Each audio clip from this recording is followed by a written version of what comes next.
মেঘনা উপজেলা আইন শৃঙ্খলা মিটিংয়ে বক্তব্য রাখছেন মেঘনা উপজেলা বিএনপির সদস্য সচিব এম মিজানুর রহমান।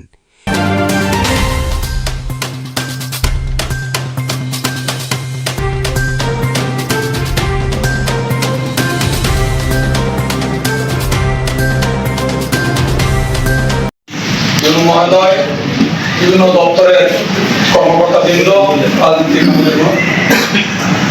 বন্ধু বান্ধব এবং সামাজিক মিডিয়ার সাংবাদিক বৃন্দ, আসসালামু আলাইকুম।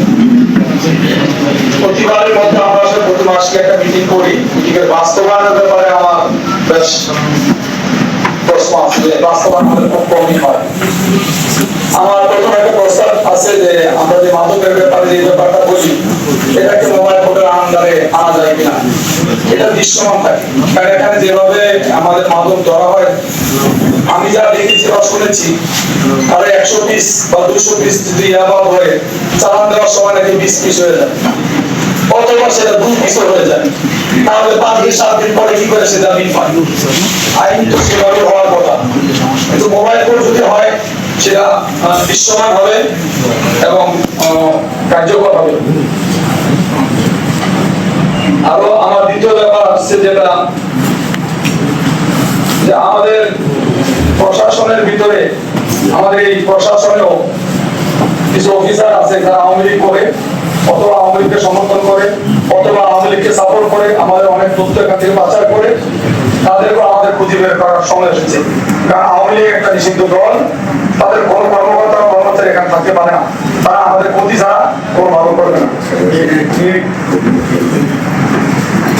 আর আরেকটা ব্যাপার, আমার খুব প্রশ্ন আছে আমাদের, এটা আমি স্যারকে বলবো যে আমাদের যে মুক্তিযুদ্ধ মন্ত্রণালয়, আমাদের গোড়া যে মুক্তিযোদ্ধা এখন বাছাই করা হচ্ছে, আমাদের মেঘনা তো গোড়া মুক্তিযোদ্ধা আছে, আমাদের সঠিক তথ্য যাচাই করে কোন সময় মুক্তিযুদ্ধ করতে, কোন সেক্টরে মুক্তিযুদ্ধ করতে, তাদের সঠিক এই সনদ যাচাই করার সময় চলে আসছে। তারা এতদিন 17 বছর এই মাঠ মুক্তিযোদ্ধা সাইনবোর্ড নিয়ে বেরিয়েছে। আমি চাই এটার একটা এটার একটা ব্যবস্থা করা হোক। সর্বোপরি আরেকটা ব্যাপার, যেটা কিছুদিন আগে আমাদের একজন বিরোধী দলের এমপি ওপেন বক্তব্য বললো 4টা মার্ডার। এই ব্যাপারে আমাদের আইন শৃঙ্খলা বাহিনীর কাছে আমার খুব প্রশ্ন, আমরা তো 4টা মার্ডারের কোনো কিছু দেখি নাই, এবং তারা কিন্তু আমাদের আইন শৃঙ্খলা নিয়ে বেশি বেশি এখানে সমাবেশটা করছে, তাদেরকে দেখা গেছে তারা যে মিডিয়াও কভার করছে শুধু এইটার ব্যাপার নিয়ে। আমার জানা মতে টোটাল গুণ ছিল 3টা, সেখানে 4টা হয়ে গেল। এ ব্যাপারে কি প্রতিবাদ বা প্রতিকার কি বলা যায়? এটা প্রেস মিডিয়াতেও বলা উচিত যে এটা হয় নাই, এটা হয়েছে, বাস্তবতা এটা, কিন্তু সে কিন্তু বলে হচ্ছে। এটা আমার একটা প্রশ্ন। আরেকটা ব্যাপার, আমি স্পেশালি ভূমি মন্ত্রণালয়ের ব্যাপারে বলতে চাচ্ছি, এখানে সবচেয়ে বেশি দুর্নীতি হয়।